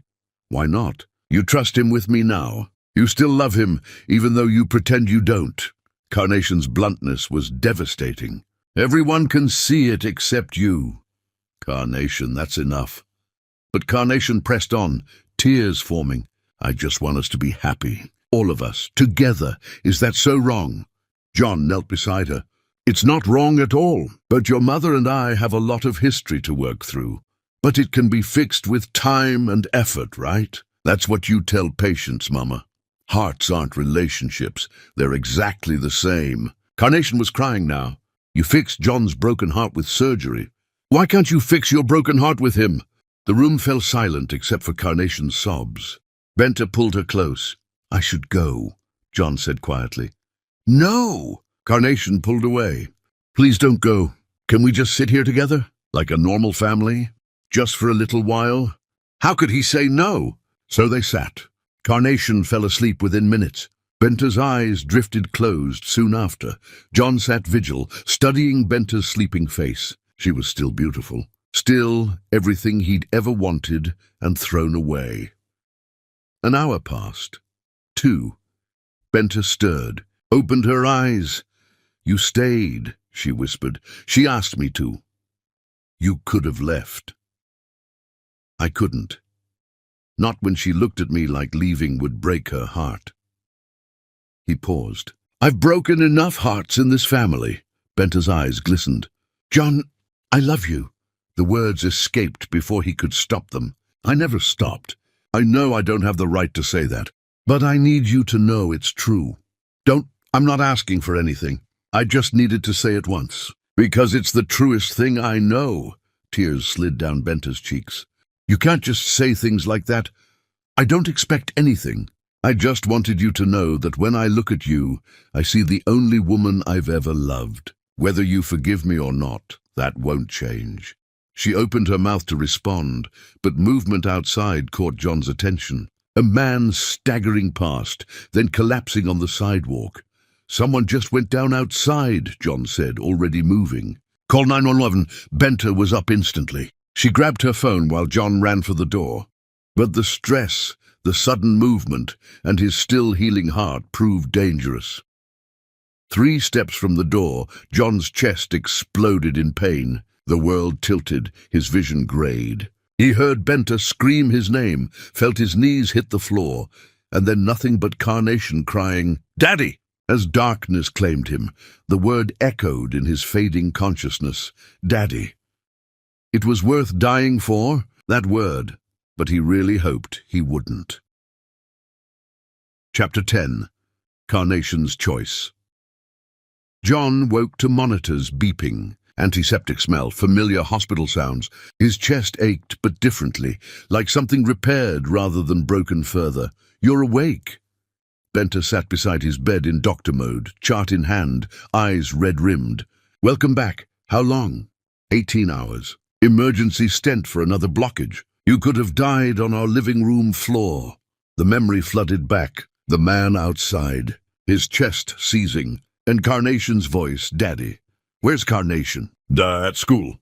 I didn't want her sitting here all day worrying. Benter set down the chart. She was the one who called 911. She saved your life, John. She called me Daddy. I know. You kept mumbling it during the procedure. I thought I was dying, and all I could think about was that I got to hear her say it once. You're an idiot, but there was no heat in it. You almost died trying to help someone else while your heart was failing. The man outside, fine, epileptic seizure. EMTs got there in time. You collapsed for nothing. Not nothing. I collapsed in front of my daughter and the woman I love. Stop talking like that. It doesn't change anything, doesn't it? Before she could answer, Carnation burst through the door. She stopped when she saw John awake, face cycling through relief, joy, and fury. You scared me. She ran to his bedside, tears falling. You just fell down and I thought, I'm okay, sweet girl. John reached for her hand. You're not okay. Your heart is broken, and you keep pretending. Her tears came harder. Why do adults always lie about being broken? Because we don't want the people we love to worry. Well, I worried anyway. I worried so much, and I made Mama promise we could visit you, and she stopped. I called you Daddy. I heard. It was the most beautiful thing I've ever heard, but I wasn't supposed to. We were supposed to take it slow, and she dissolved into sobs. Carnation, look at me. He waited until her eyes met his. You can call me anything you want. Daddy is more than I deserve, but more than I've ever wanted anything. But what if you leave again? What if your heart breaks worse and you die and I called you Daddy for nothing? Benter moved to Carnation's side, wrapped an arm around her. That's not going to happen. The doctors fixed his heart. You don't know that. People die all the time. Carnation looked between them. I can't lose him now. And I can't lose you because you work too hard. I can't lose anyone! The breakdown was complete. John and Benter looked at each other over their daughter's head, sharing complete understanding. They'd done this. Their broken relationship had transferred anxiety onto a child who should never have had to carry it. I promise you, John spoke firmly. I will do everything possible to stay alive and healthy. I'll take my medicine, follow orders, reduce stress. Because now I have the best reason in the world to live. You. And Mama? The question hung there, loaded.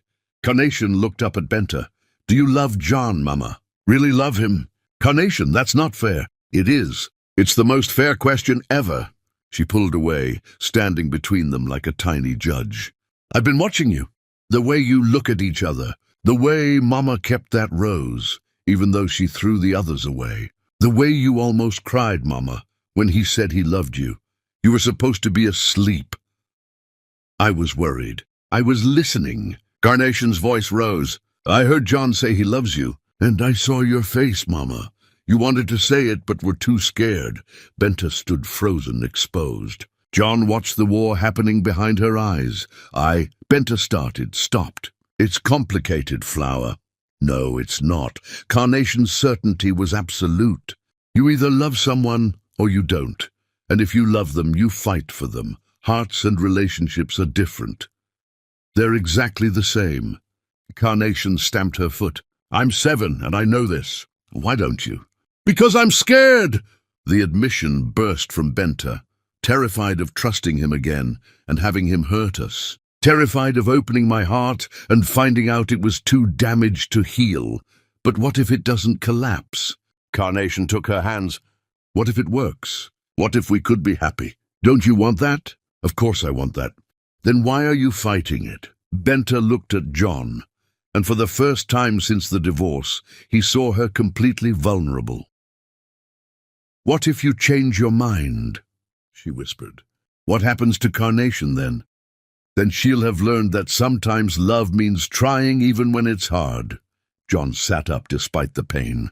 But that won't happen. I learned my lesson 8 years ago. I've spent 8 years in hell. I'm not going back. Pretty words. Not words. Proof. I've shown up every week. Respected every boundary. Put Carnation first. I'll keep doing that forever.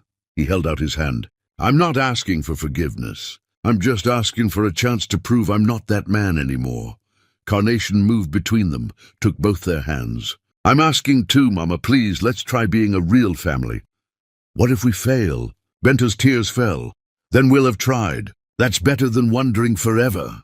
Carnation squeezed both hands. I forgive him, Mama. I forgive Daddy for not being there before. Because he's here now. The word Daddy broke something in John. He started crying, 8 years of pain finally finding release. I don't deserve you, he managed. Either of you? Probably not. Benta's voice was thick with tears. But Carnation's right. You're here now. You've proven you can be consistent, reliable. She took a shaky breath. And I'm tired, John. So tired of carrying anger. We take it slow, Benta said finally. No rushing, just slow, careful steps. I can do slow, John promised. And if you hurt her again, if you hurt either of us, I will make your life hell. The steel returned. Don't test me. I won't. Good. She wiped her face. Now, your discharge papers. Strict cardiac rehab, no stress. And I'm personally overseeing your recovery. I'd like that. Someone has to keep you alive long enough to actually be a father. And a partner? Let's start with co-parents and see where it goes. But something had shifted in Benta's eyes. Not forgiveness, not yet, but possibility. Carnation, still holding both their hands, grinned through tears. Can we go to the park together? All three of us? When your father is medically cleared, yes. Benta's use of father made John's heart stutter. I'll rest, John promised. I'll be the best patient you've ever had. You'll be the most annoying patient I've ever had. Because I know you, John Cooper. You'll push boundaries. At least you'll regret me for the right reasons this time. The joke was dark, but Benta laughed. Actually laughed. Carnation laughed too, and suddenly they were all laughing and crying, 3 broken people trying to figure out how to fit together. I love you both, John said when the laughter faded. You're my family, however that looks. I'll spend the rest of my life proving I deserve that. Carnation hugged him carefully. You don't have to prove anything, Daddy. You just have to stay. I'll stay. Forever, if you'll have me. Benta didn't say I love you back. Couldn't, not yet. But she moved closer, took John's free hand, and that was enough. They sat together in that hospital room, mother, father, daughter, and for the first time in 8 years, the pieces began remembering how to fit. It wasn't perfect. It wasn't healed. But it was a beginning. Mama always says, the strongest bones are the ones that healed after breaking, Carnation whispered. Maybe families work the same way. Maybe they do, Flower, Benta replied, squeezing both hands. Maybe they do. Outside, autumn sun painted the world gold. Inside, 3 people who'd been broken began the slow work of becoming whole again. Not through forgetting, not through easy forgiveness, but through the hard choice to keep trying, keep showing up, keep believing that broken things could be repaired. The road ahead would be difficult. Trust would have to be rebuilt moment by moment. But they would walk it together, this strange, fractured family learning how to exist again. And that was enough. For now, for today, for the beginning of forever, it was enough. The end.